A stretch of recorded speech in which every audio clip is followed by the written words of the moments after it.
de los Reyes capítulo 21 está en el Antiguo Testamento y vamos a leer los versículos del 19 al 22. Cuando abra su Biblia en este pasaje le voy a pedir que diga amén. ¿Cuántos ya llegamos ahí? Amén. Algunos poquitos. Los demás, ¿cómo vamos? Segundo libro de los Reyes, capítulo 21, versículos del 19 al 22. Vamos a hacer esta reflexión, hermanos, de fin de año a la luz de las Escrituras. Vamos a ver qué es lo que tiene el Espíritu Santo para nosotros el día de hoy. ¿Ya estamos todos ahí? Amén. Amén. Síganme con la vista, por favor. Dice, segundo libro de los Reyes, capítulo 21, 19 al 22. Amón tenía 22 años cuando subió al trono y reinó en Jerusalén 2 años. Su madre se llamaba Mesulemet y era hijo de Harús de Jotba. Él hizo lo malo ante los ojos del Señor, tal como su padre Manasés. Siguió el ejemplo de su padre al rendirle culto a los mismos ídolos que su padre había venerado. Abandonó al Señor, Dios de sus antepasados, y se negó a andar en los caminos del Señor. Vamos a orar, hermanos.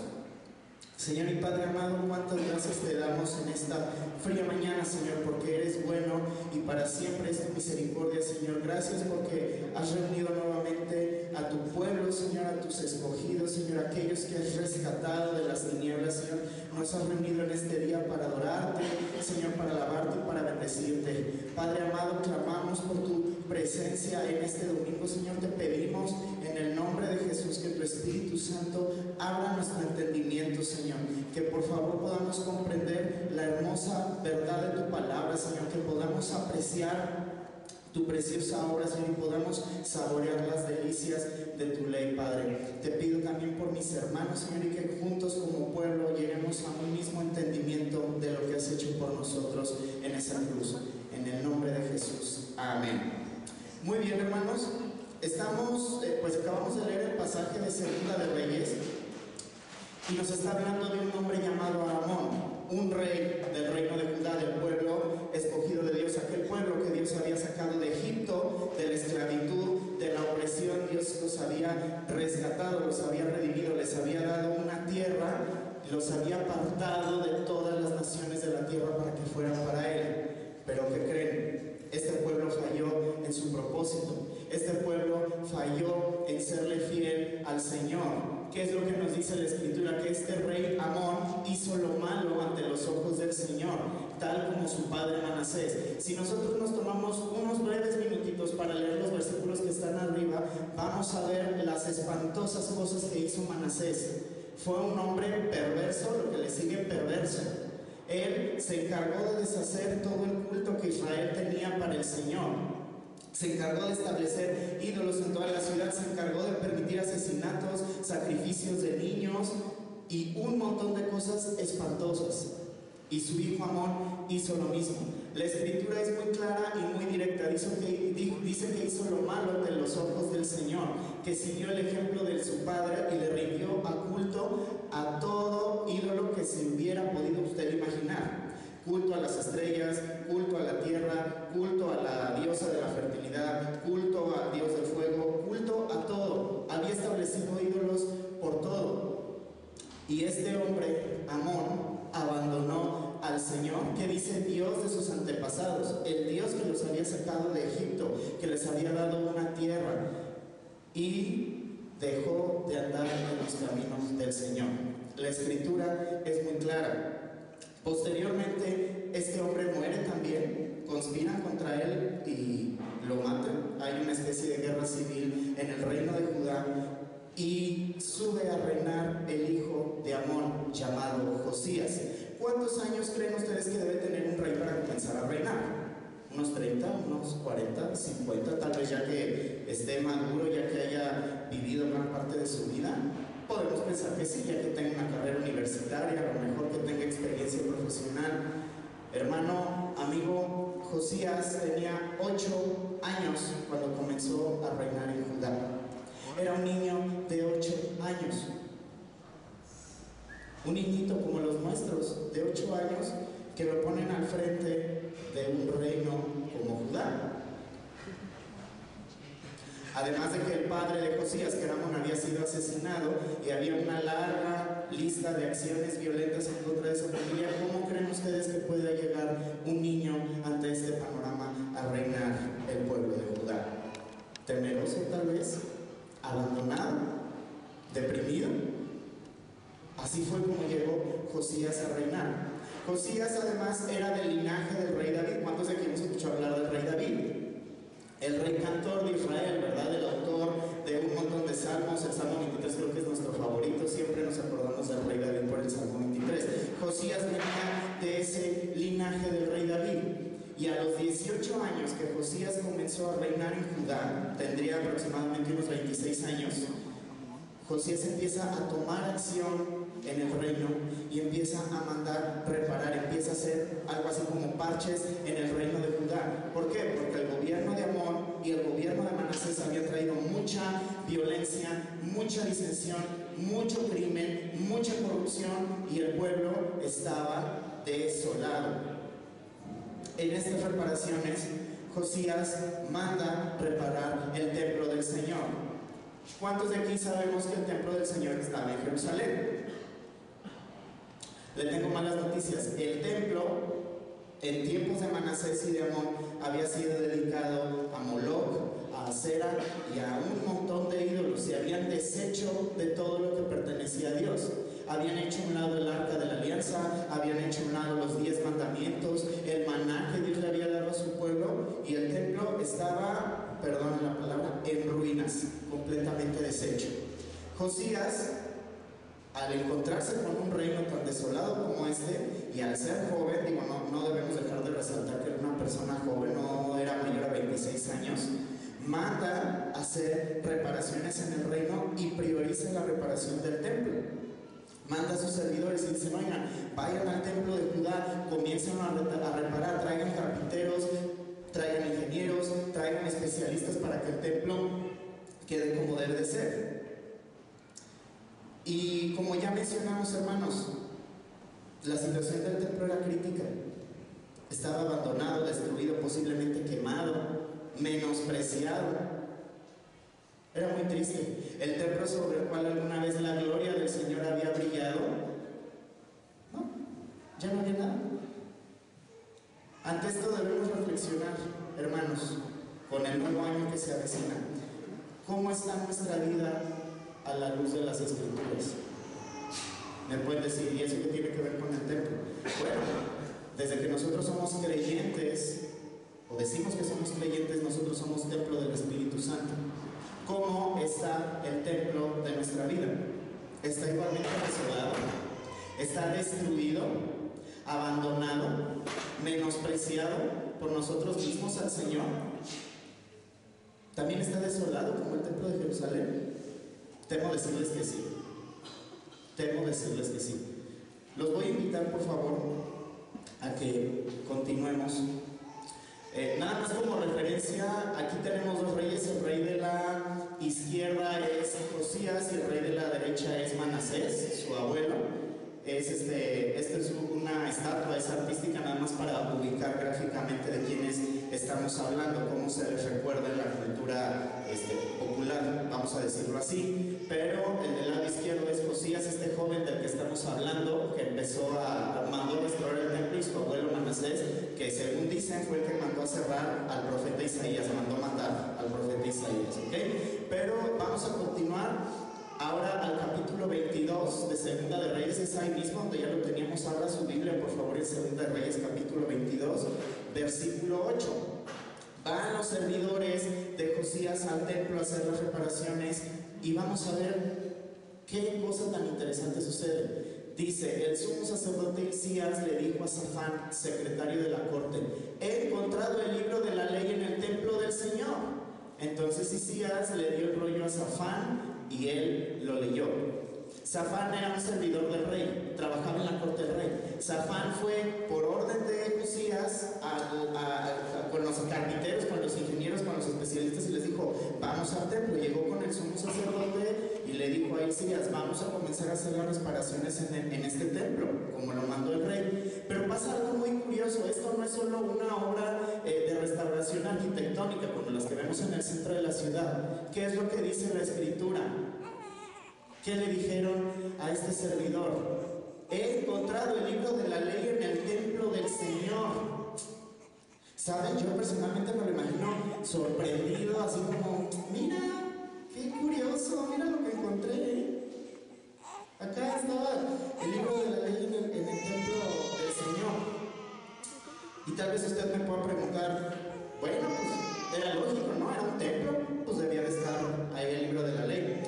Hermano, esto que estamos leyendo solo se describe en una palabra, y esa palabra es ridículo. Es ridículo, es para echarse a reír, que en el templo, que empezando a hacer las limpiezas en el templo, se haya encontrado una copia de la ley del Señor. Es algo que en ninguna cabeza cabe. Le voy a poner un ejemplo, a ver si dimensionamos la gravedad de esto. Es como si comenzamos a hacer limpieza en Koinonia, empezamos a apilar las sillas, empezamos a barrer, empezamos a pitar otra vez, empezamos a poner focos, y de repente nos grita un hermano de alguno de los dos extremos: oigan, miren lo que encontré, una Biblia que estaba aquí tirada atrás de la tele de los niños. Qué chistoso, ¿no? Había una Biblia aquí tirada. Es algo ridículo.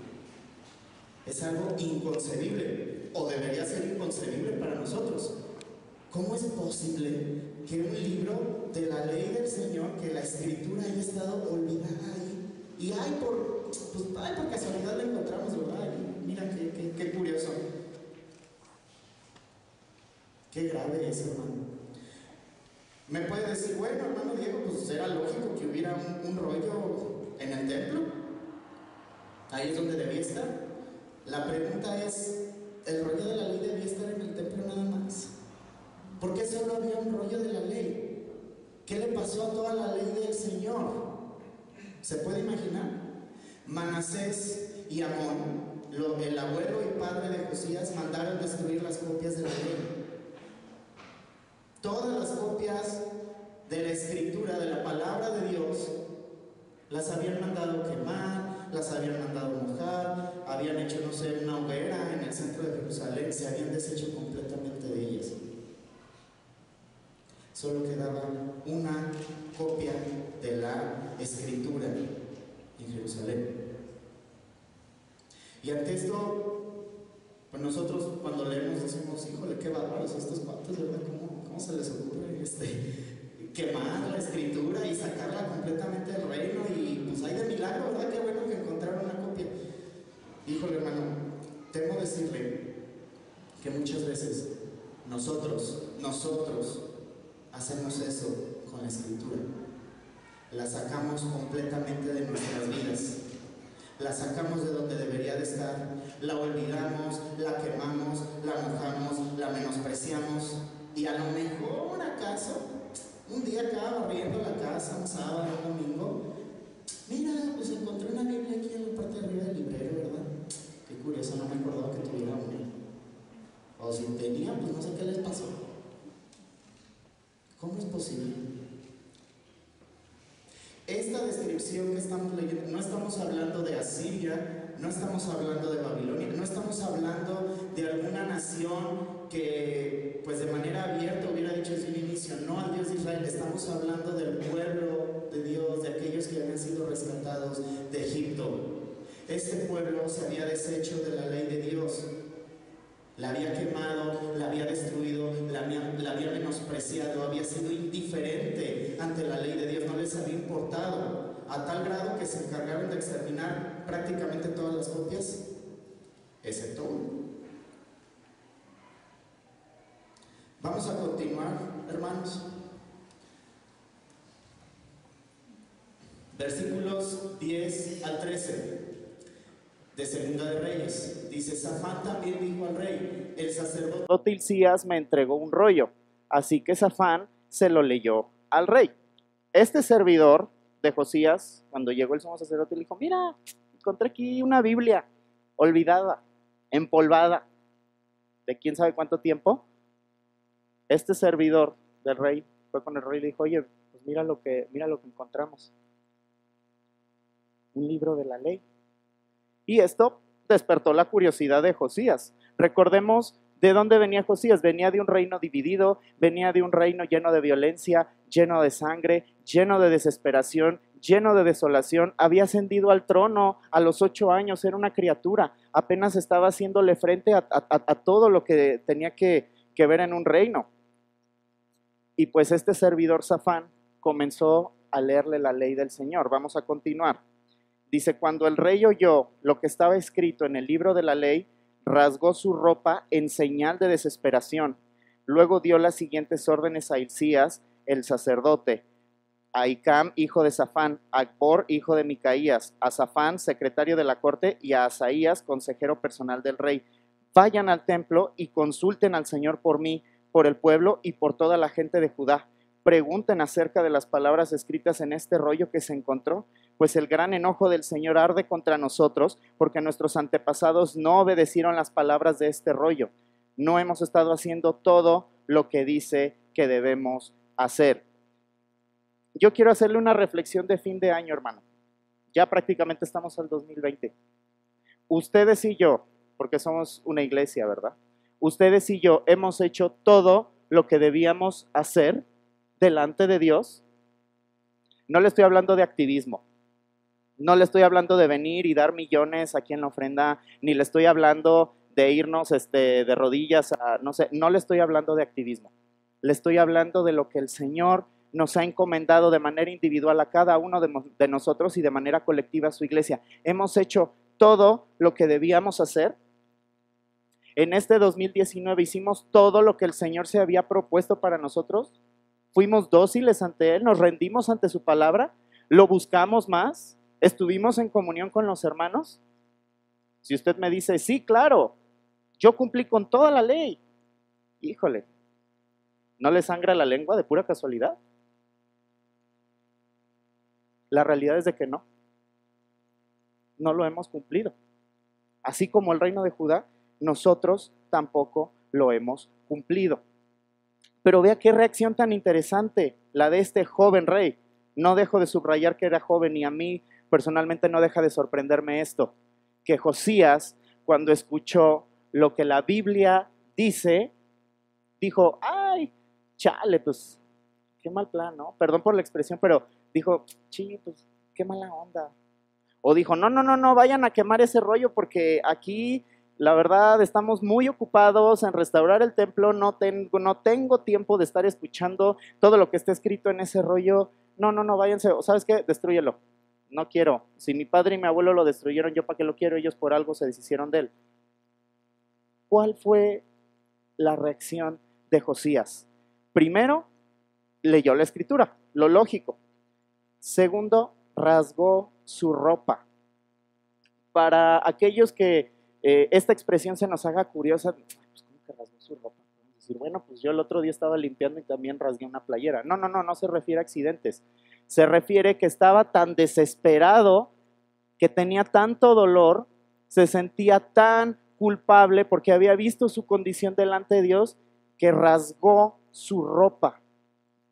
Eso es a lo que la Biblia se refiere cuando dice rasgó sus vestiduras o rasgó su ropa. Era una señal de desesperación, era una señal de auxilio, era una señal de arrepentimiento, de decir, ¿cómo es posible? Rasgó sus vestiduras. ¿Qué otra cosa hizo Josías? Puso pies en polvorosa. ¿A qué nos referimos? No solo se quedó ahí, mandó a sus servidores ¿a qué? A preguntar acerca de las palabras escritas en este rollo. Mandó a sus servidores a consultar en el templo, a consultar a Dios. Dice, la ira del Señor arde contra nosotros. ¿Sabe por qué Josías rasgó sus vestiduras? Porque se dio cuenta de quién era él y quién era ese pueblo ante la justicia de Dios, ante la santidad de Dios. Hermano, nosotros nos hemos dado cuenta de la justicia y la santidad de Dios. ¿O seguimos pensando que Dios nomás es amor, amor, amor? Porque tristemente es el estereotipo de Dios. Dios es amor y ya, hasta ahí, punto. Perdóneme, pero la Biblia, cuando habla de las cualidades de Dios, solo hay una cualidad que se repite 3 veces y es la santidad. Santo, santo, santo. No dice que sea amor, amor, amor, ni gracia, gracia, gracia. Dios claro que es amor y Dios claro que es gracia y Dios es justicia, pero su santidad es gloriosa. Josías rasgó sus vestidos, se desesperó porque se dio cuenta de quién era él ante la santidad de Dios. Y muchas veces nosotros, hermanos, no nos damos cuenta de quién somos ante la santidad de Dios. Me pregunto si en este año nos cayó ese 20 o a lo mejor no, a lo mejor seguimos cegados, a lo mejor estamos muy ocupados en reestructurar nuestros propios templos, en nuestra casa, en nuestros trabajos, y no está mal. Pero ¿por qué no ponemos a Dios en el lugar que le corresponde? Amén.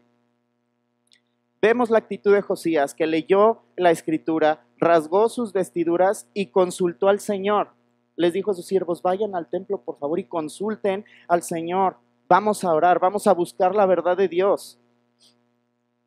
Finalmente el rey conoció esa ira de Dios. ¿Y saben por qué estaba encendida la ira de Dios? Entre muchas otras cosas, podemos leer la lista, por despreciar su palabra. Lo reitero, ¿cómo es posible que solo una copia del libro de la ley haya quedado en el templo de todas las que había en el reino? Dios estaba justamente ofendido porque habían olvidado su palabra. Y finalmente, Josías admitió delante de Dios su pecado. No dijo Josías, híjole, pues, estos cuates, hombre, Amón y Manasés, qué mal. Bueno, pues vamos a ver, vamos a echarle ganas para ver si podemos enmendar. Él se puso en primer lugar. Él se puso hasta el frente y dijo, yo he ofendido a Dios. Yo represento a este pueblo. Yo he menospreciado la palabra de Dios. Yo he estado haciendo lo que a Dios no le agrada en todos estos años. Josías llegó a los 8 años, aquí tenía 26. Imagínate qué no pudo haber hecho en esos años. ¿Qué decisiones fuera de la soberanía de Dios tomó Josías? Pero esto no queda ahí, hermanos, viene algo tremendo. Versículos 16 y 17. Van los servidores de Josías al templo a consultar al Señor, a orar, a buscar su verdad, a decir, Señor, que te hemos ofendido, Señor, pero ¿qué debemos hacer, Señor? ¿Cómo nos puedes perdonar, Padre? Y este fue el mensaje que les dio el Señor a través de los servidores y servidoras del templo. Porque una mujer fue usada por Dios también aquí para emitir palabra. Dios nos habla, a veces, a veces como cristianos queremos que se abra el cielo y que se ponga negro y que salgan rayos y que baje un lienzo y nos pongan algo en 4D para pensar que Dios nos está hablando. ¿Pero qué cree? Dios es tan misericordioso que manda a sus siervos fieles, a sus maestros y a sus servidores a darnos la palabra, a enseñarnos, a instruirnos en cómo debemos buscar a nuestro Dios. Y Dios así utilizó a los servidores del templo. Y esta fue la palabra que Dios les dio. Acompáñame por favor, versículos 16 y 17. Dice, esto dice el Señor, traeré desastre sobre esta ciudad y sobre sus habitantes. Todas las palabras escritas en el rollo que el rey de Judá leyó se cumplirán, pues los de mi pueblo me han abandonado y han ofrecido sacrificio a dioses paganos. Estoy muy enojado con ellos por todo lo que han hecho. Mi enojo arderá contra este lugar y no se apagará. Podemos pensar, ay, pues que Dios tan enojón, ¿no?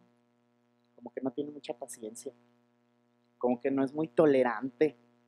¿Cómo se pudo haber enojado porque en unos 500 años ofrecieron sacrificios humanos y estuvieron adorando a otros ídolos? Qué intolerante, ¿verdad? No, hermano, a esto se le llama ley y a esto se le llama justicia. Dios está hablando su palabra y sigue reafirmando, yo soy justo. Ustedes merecen todo lo que les va a venir por haber despreciado la palabra del Señor, por haber hecho lo malo ante los ojos de Dios, por haberse olvidado del que los rescató. Dios se los había dicho desde que salieron de Egipto, les había advertido, les dijo, pongo delante de ti la verdad y la mentira, el bien y el mal, la vida y la muerte, te ordeno que escojas la vida. Y como pueblo, ¿saben qué hacemos? Nos vamos por el lado contrario. El Señor está reafirmando su soberanía, está reafirmando su justicia y está diciendo, estoy muy enojado. Y más que un enojo o algo irascible, una ira descontrolada sin sentido como nosotros las tenemos, había dolor en el corazón de Dios. Había dolor porque de aquellos a quienes Él había amado, a quienes Él había rescatado, los había adoptado, lo habían despreciado, Lo habían olvidado en un cuarto, pues yo creo ahí del templo, ¿verdad? Y lejos. Había dolor en el corazón de Dios. Pero Dios sigue siendo justo, ¿verdad? Decimos Dios es amor, Dios es justicia, sí, Dios es justicia. ¿Pero qué cree? Esa es la mala noticia. Pero ante una mala noticia, ¿sabe qué cambia el panorama? Una buena. Acompáñeme por favor a los versículos 18 y 19. Dios sigue hablando y dice, vayan a ver al rey de Judá, quien nos envió a buscar al Señor, y díganle, esto dice el Señor Dios de Israel, acerca del mensaje que acabas de escuchar. Estabas apenado y te humillaste ante el Señor al oír lo que yo pronuncié contra esta ciudad y sus habitantes, que esta tierra sería maldita y quedaría desolada. Rasgaste tu ropa en señal de desesperación y lloraste delante de mí arrepentido. Ciertamente te escuché, dice el Señor. Dígame, ¿nos quedamos nada más en la parte cruda de la realidad? ¿Nos quedamos nada más en la parte que señala la ley, justa ley de Dios, buena, la ley de Dios es buena? ¿O qué es lo que estamos viendo aquí? Misericordia. Muy bien. ¿Qué más vemos aquí?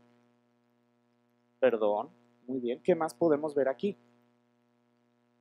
Hay una palabra chiquita que engloba todo esto y es una palabra hermosa. Se llama gracia.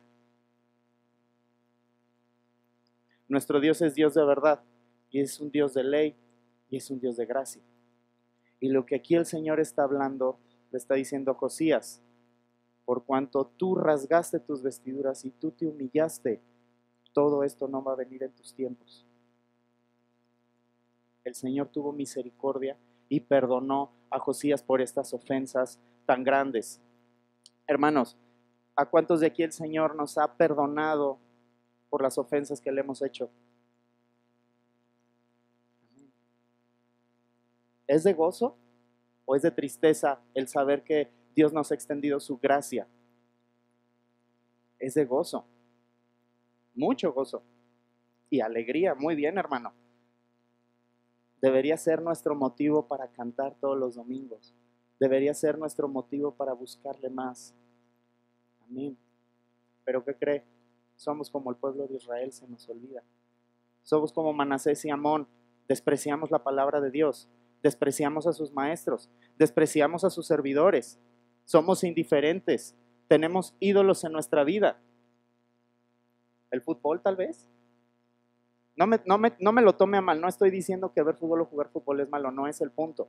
Los ídolos son cosas buenas que nosotros ponemos en el lugar que le corresponde estar a Dios. Y tristemente, nosotros hacemos esas cosas buenas ídolos y nos olvidamos de aquel Dios que nos da esas cosas buenas como el pueblo de Judá. En este año 2019, hermanos, como iglesia o como individuos, yo le voy a invitar a que se examine a la luz de lo que estamos leyendo. No es porque lo diga el hermano Diego, créanme, no, yo no es lo que está escrito en la palabra. Pero el Espíritu Santo nos invita a examinarnos a la luz de la palabra. Como iglesia y como individuos que formamos esta iglesia, ¿hemos menospreciado la palabra de Dios? ¿Hemos menospreciado el crecimiento en Él, crecimiento en esa palabra, en esa gracia? ¿Y hemos menospreciado los medios que Dios pone para buscarle? La oración, la comunión, la lectura de la palabra, el preocuparnos por los demás, son medios de gracia. Nuestro pastor nos dio, si no mal recuerdo, el año pasado, todo un curso de hábitos de gracia. Pero ¿qué cree? Como pueblo, les hacemos así. Vamos a examinarnos verdaderamente a la luz de la Escritura. Acompáñame, por favor, al capítulo 23,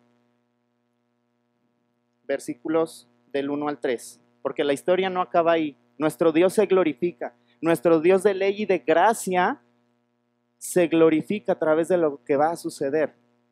Segundo de Reyes 23 del 1 al 3 dice, entonces el rey convocó a todos los ancianos de Judá y de Jerusalén.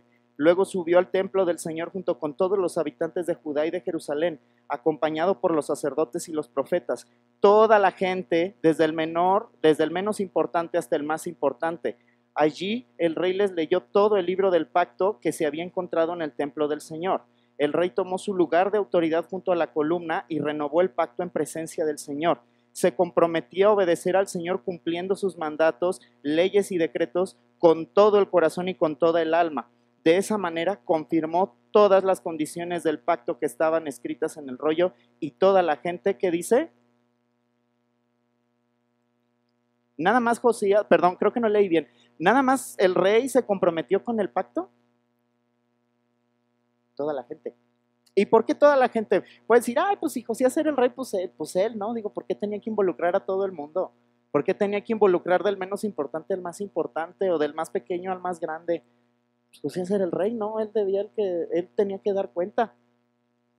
Dios rescató a un individuo de Egipto, rescató a toda una nación. Toda una nación era responsable delante de Dios. Entonces, hermanos, todos nosotros los que estamos aquí somos responsables delante de Dios. El responsable no es el pastor, ni Memo, ni su servidor. Todos somos responsables delante de Dios.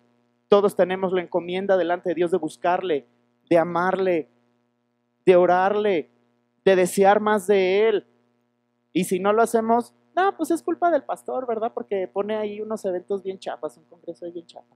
Oh, es culpa de Memo, porque pues sus pláticas de apologética, pues la neta se me hacen bien aburridas, entonces yo no crezco. No es cierto, amigo, no, sabes que no es cierto. No sé si me doy a entender. Ese es el punto. O sea, la responsabilidad del crecimiento en Cristo, de buscar de Dios, no es del pastor, ni es de Memo. Es de cada uno de nosotros. Y de cada ser humano. Van a decir, no, pues nomás los cristianos, los otros. No. Todo ser humano tiene la responsabilidad de buscar a Dios. Y todos hemos ofendido a Dios. Por eso necesitamos un Salvador.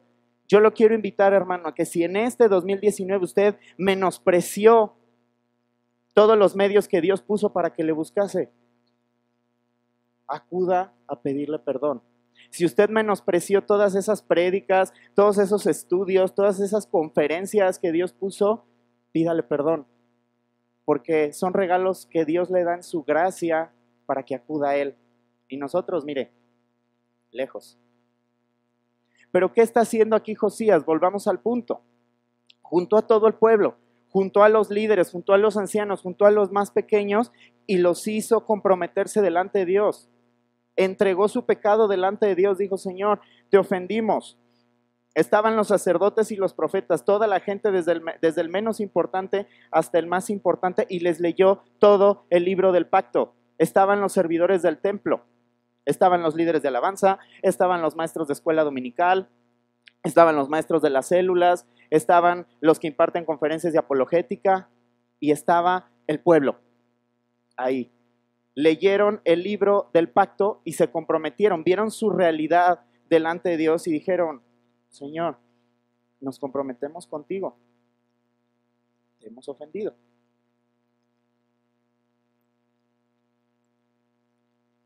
A todo esto, hermano, él dice aquí, no, se comprometieron a obedecer al Señor cumpliendo sus mandatos, leyes y decretos con todo el corazón y con todo el alma. ¿No nos recuerda algo? ¿Cuál es el primer y más grande mandamiento? Amarás al Señor tu Dios ¿con qué? Con todo tu corazón, con todas tus fuerzas, con toda tu alma y con toda tu mente. ¿No nos recuerda un poquito eso? Todo el pueblo, desde el más chico hasta el más grande, desde el más importante al menos importante, vio su realidad delante de Dios y dijeron, Señor, te hemos ofendido, pero nos comprometemos a obedecerte, nos comprometemos a buscarte con todo el corazón y con toda el alma. Y a lo mejor usted el día de hoy puede leer esto y decir, guau, pues se lee muy bonito, hermano Diego, sí, se lee muy padre y el pueblo de Judá lo hizo, pero la verdad, yo no lo puedo hacer. He estado asistiendo todo el año a la iglesia y me doy cuenta que no puedo amar al Señor, mi Dios, con todo el corazón, con todo el alma y con toda la mente. A lo mejor usted es un servidor de aquí, a lo mejor usted toca en la alabanza o da clases a los niños y se da cuenta que no ha amado al Señor su Dios con todo su corazón y sabe que lo tiene que hacer. Pero me puede decir, hermano Diego, de verdad, no puedo. Se lee muy bonito lo que hizo Josías y sí, ojalá pasara, pero reconozco mi incapacidad para hacer esto. Entonces, ante este panorama triste, crudo y perdóneme si me lo toma mal, no es mi intención ofenderlo o hacerlo sentir un rato incómodo. Mi intención es exponer lo que dice la Escritura, exponer lo que el Espíritu Santo quiere que tomemos para el próximo año, como iglesia, como individuos. ¿Okay? ¿Y esto a dónde nos lleva? Quiero invitarlo a que vaya, por favor, al libro de Colosenses, a la carta de Pablo a los Colosenses, capítulo 1, Nuevo Testamento.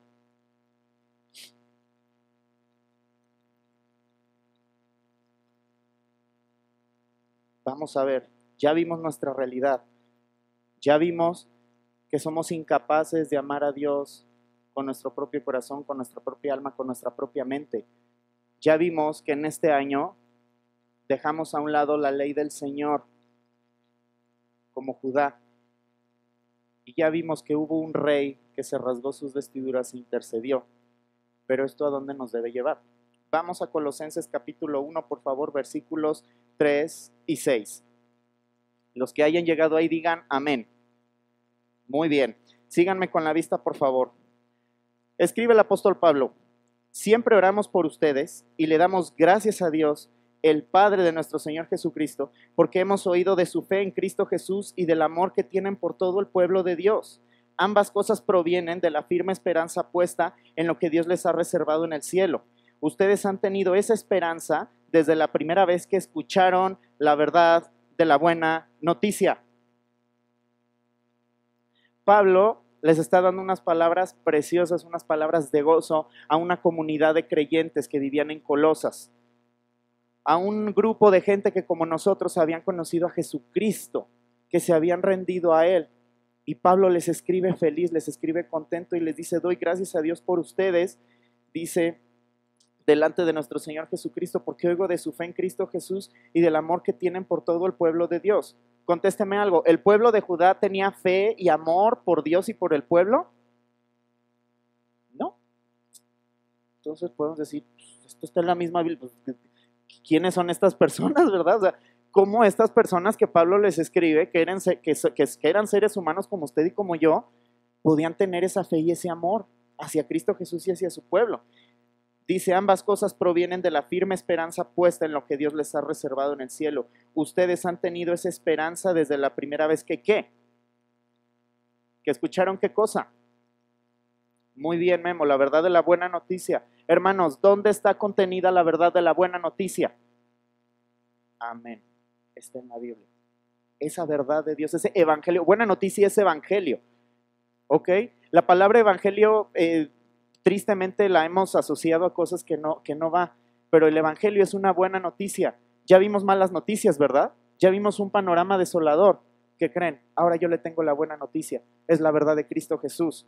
Acompáñeme con la vista, por favor. Dice, esa misma buena noticia que llegó a ustedes ahora, corre ¿por dónde? Por todo el mundo. Esa buena noticia no se quedó en Judá, ni se quedó en Jerusalén, ni se quedó en Israel. Esa buena noticia corre por todo el mundo. Corre donde está Michael con los tarahumaras. Corre donde está Joe Owen en Querétaro. Corre donde está David Escobar. Esa buena noticia corre por todo el mundo. ¿Y qué cree? Esa buena noticia es lo que le dio a la iglesia de Colosas esa fe y ese amor que muy posiblemente nosotros aún no tenemos. Dice, da fruto en todas partes. La buena noticia de Jesucristo da fruto, no está muerta.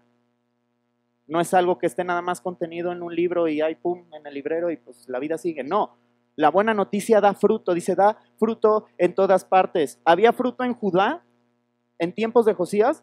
No lo había. ¿Por qué? Porque se habían encargado de eliminar todas las copias de la Biblia que tenían y la 21ª copia que quedó la fueron a arrumbar en un armario en el templo. Por eso no daba fruto, por eso había tanta violencia en Judá, por eso había crímenes, por eso había corrupción. Esa buena noticia que era la palabra de Dios estaba oculta. ¿Pero qué creen? En los Colosenses daba buen fruto. Dice, esa buena noticia da fruto en todas partes mediante el cambio de vida que produce, así como les cambió la vida a ustedes. Hermanos, el evangelio cambia nuestra vida.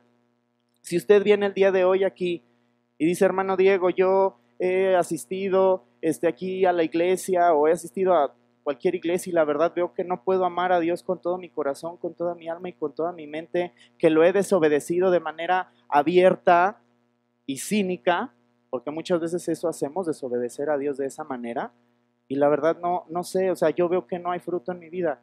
Hermano, le tengo una buena noticia, acuda al Evangelio. El Evangelio es el que produce ese fruto, y es un fruto que da gloria a Dios. Dice, produce un cambio de vida. El Evangelio nos cambia la vida. El Evangelio, la palabra de Dios le cambió la vida a Josías y le cambió la vida a una nación. De hecho, Josías, como comentario, y perdón que estemos saltando tanto entre Antiguo y Nuevo Testamento, Josías fue el último rey piadoso que tuvo Judá, el último rey de la línea de David que tuvo temor de Dios y se rindió ante él. Pero hubo un cambio, hubo paz, Dios trajo paz sobre esa nación, les dijo, todo lo que la ley marca no se los voy a enviar a ustedes, va a haber paz. El Evangelio produce un cambio de vida. Si el día de hoy tú estás acudiendo aquí y dices, mi vida no ha cambiado, te tengo una buena noticia. El Evangelio te puede cambiar. El Evangelio no es solamente decir, te acepto en mi corazón. No, es rendirte ante Él todos los días. El Evangelio no es el ABC, es la A a la Z de nuestra vida como creyentes, como evangélicos. Digo, nos vamos a llamar evangélicos, ¿no? El Evangelio debe estar en nuestro ADN. Dice, da fruto en todas partes mediante el cambio de vida que produce, así como les cambió la vida a ustedes desde el día que oyeron y entendieron por primera vez la verdad de ¿qué? De la maravillosa gracia de Dios. ¿Se dan cuenta que el Evangelio nos lleva a la gracia? El Evangelio expone la ley de Dios, la verdad, nuestra condición delante de Él, pero al mismo tiempo nos muestra la maravillosa gracia de Dios. Dice, ustedes dan fruto en ese Evangelio porque han oído y han entendido la maravillosa gracia de Dios. Yo tengo una pregunta para usted. ¿Ya ha oído y ya ha entendido la maravillosa gracia de Dios? Me puede decir, pues sí he escuchado, pues cada domingo aquí escucho. Bueno, esa puede ser una parte, pero ¿lo hemos entendido?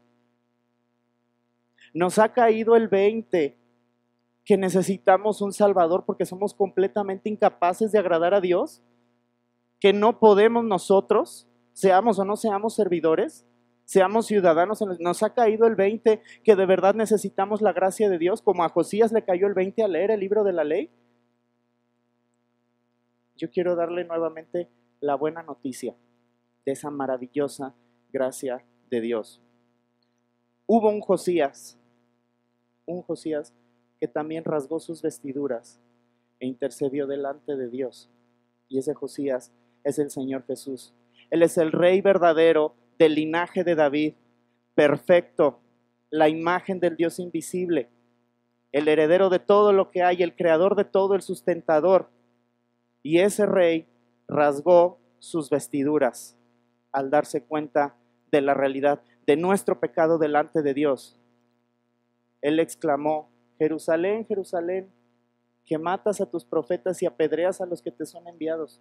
¿Cuántas veces no quise yo juntarte como una gallina junta sus polluelos? Se rasgó las vestiduras. Se humilló.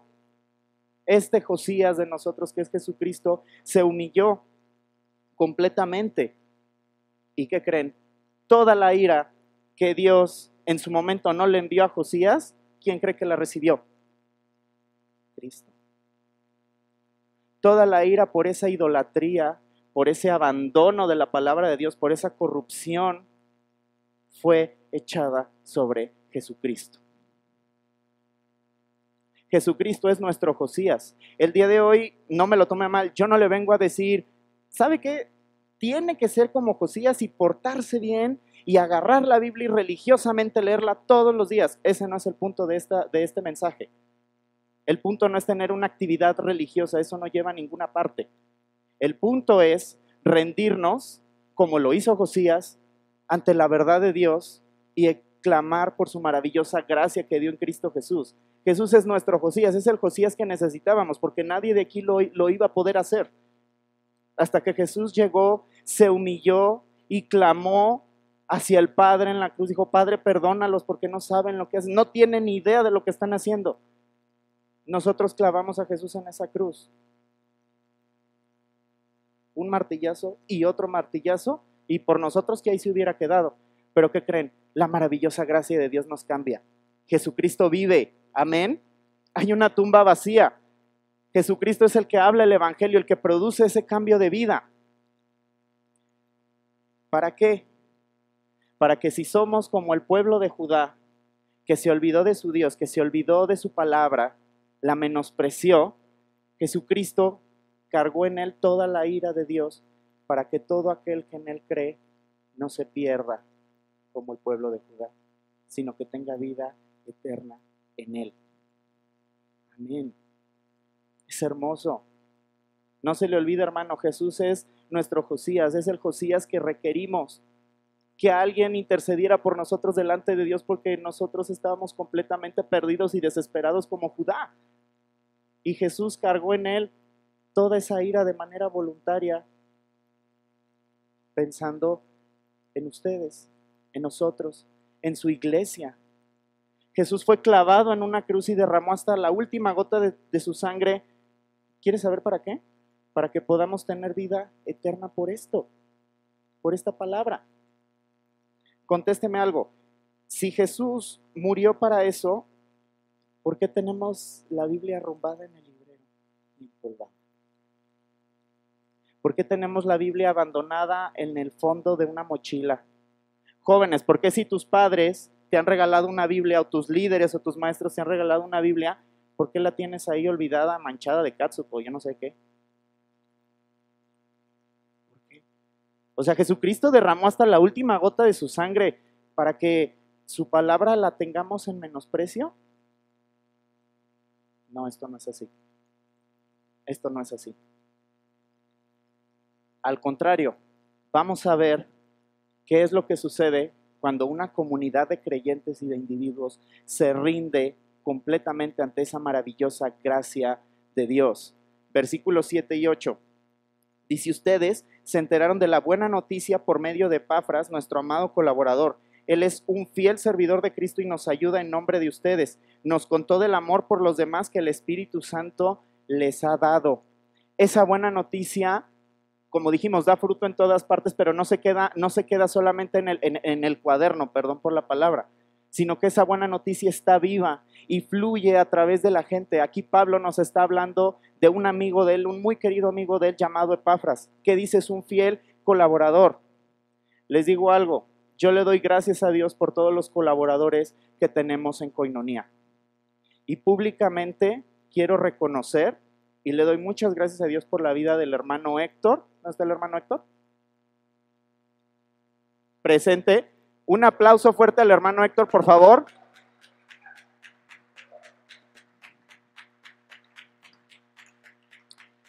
Y quiero que le demos también un fuerte aplauso a los hermanos de la célula de Pirámides, donde está Mirna, acá está Gracia, acá está Cristi, está arriba el hermano Manuel. Todos los de la célula de Pirámides, quiero que les demos un fuerte aplauso, por favor.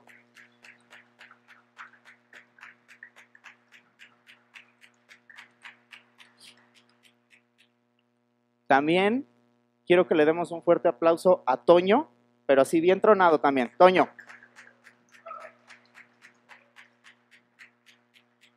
Y me van a decir, ¡ay, qué padre! ¿Y esto como por qué o qué? ¿Qué cree? El hermano Héctor y Toño y los hermanos de la célula de Pirámides son como Epafras. Son hermanos fieles que Dios ha puesto en nuestra iglesia y que van hablando de la buena noticia, que van compartiendo.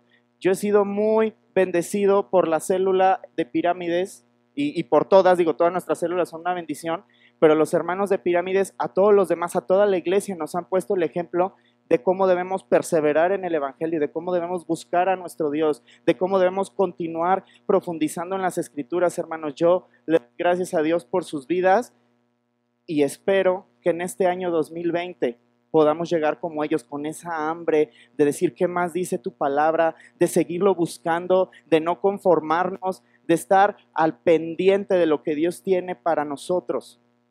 Por eso hago este reconocimiento. Igual para Toño, la paciencia que Toño ha tenido para enseñar, para ir, que Dios los bendiga, hermanos, de verdad, y a todos los demás, que el Señor ponga en nosotros ese temor para llegar a ese compromiso como ellos. Pero así como Pablo tenía Epafras para que estuviera con los colosenses, así Dios en Koinonía nos ha bendecido. ¿Y por qué decimos esto? Bueno, pues Pablo, ¿verdad? Ahí en sus tiempos tenía Epafras, pero nosotros ¿a quién tenemos? ¿Qué creen? Tenemos al hermano Héctor, tenemos a Toño, tenemos a Memo, tenemos a nuestro pastor, tenemos las células y en enero empezamos con la escuela bíblica Koinonía. ¡Woo! ¡Qué padre!, ¿verdad? Todos estos son medios que Dios pone, ya vimos para qué. Es necesario, hermanos, no hay que menospreciarlo. A través de Epafras y a través de los colosenses, la buena noticia se había expandido por todos lados. Y a través de la célula de Pirámides y de San Martín y la célula del norte y de la escuela bíblica Koinonía y del grupo de jóvenes, se va a expandir, hermanos. Ese es nuestro propósito como iglesia a partir de enero. Nos cae el 20, estamos dimensionando las grandes cosas que el Señor tiene para nosotros como iglesia, o vamos a seguir haciéndole así a todos los medios que Él pone. Yo espero que no. Vamos a continuar, concluimos casi. Versículos 9 al 14 de Colosenses 1. Amén, si ya está ahí, por favor. Dice así que, desde que supimos de ustedes, no dejamos de tenerlos presentes en nuestras oraciones. Le pedimos a Dios que les dé pleno conocimiento de su voluntad y que les conceda sabiduría y comprensión espiritual. Entonces la forma en que vivan siempre honrará y agradará al Señor y sus vidas producirán toda clase de buenos frutos. Mientras tanto, irán creciendo a medida que aprendan a conocer a Dios más y más. ¡Wow! ¡Qué contraste!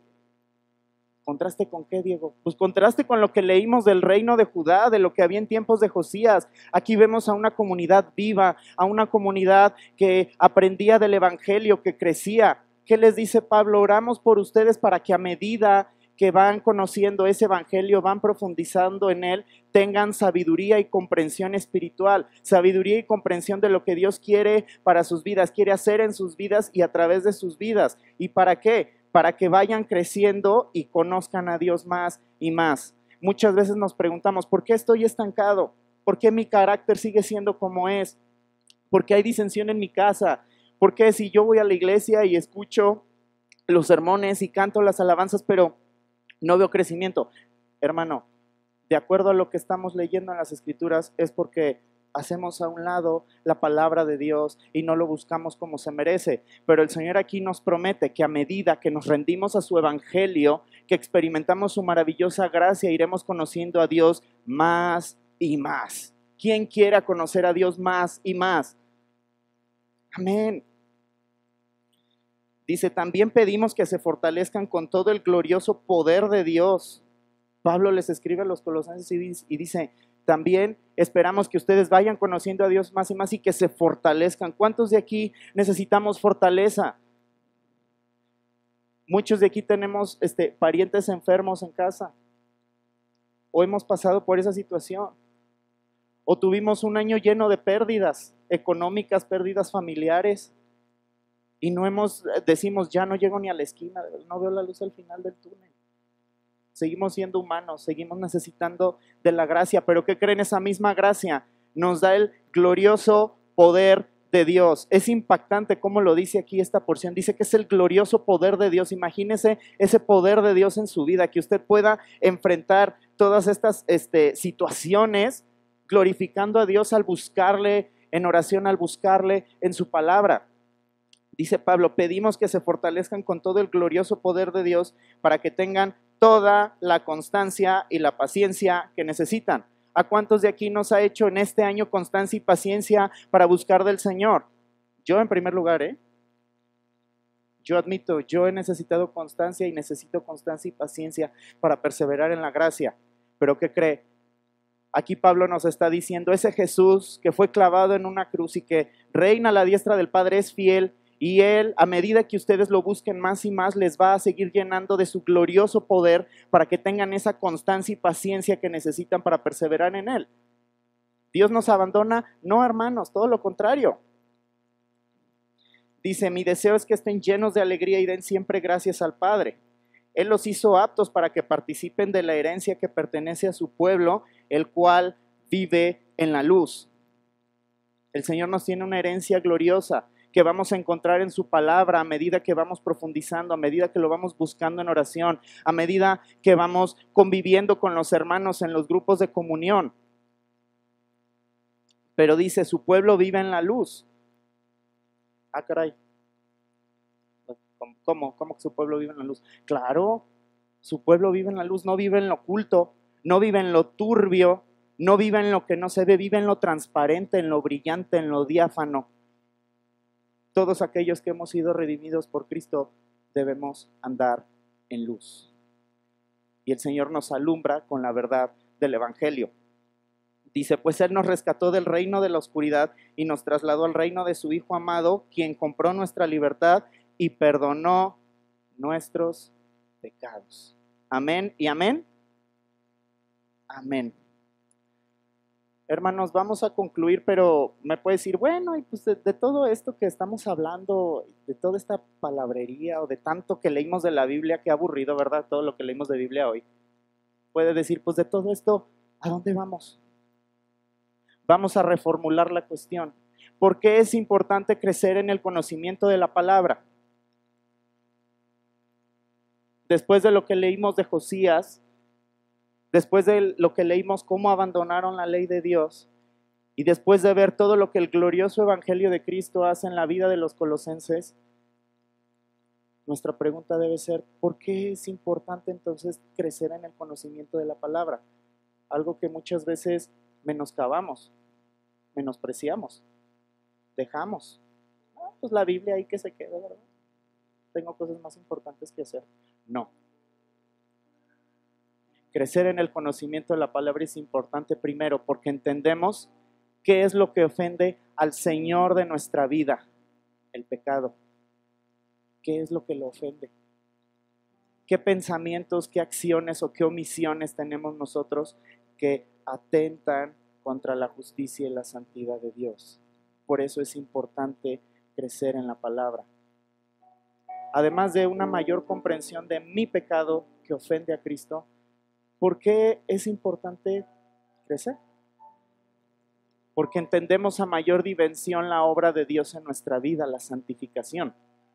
Ya leímos que Pablo les habla a los colosenses y les dice, ustedes son un pueblo que Dios sacó de la oscuridad y los trasladó a la luz.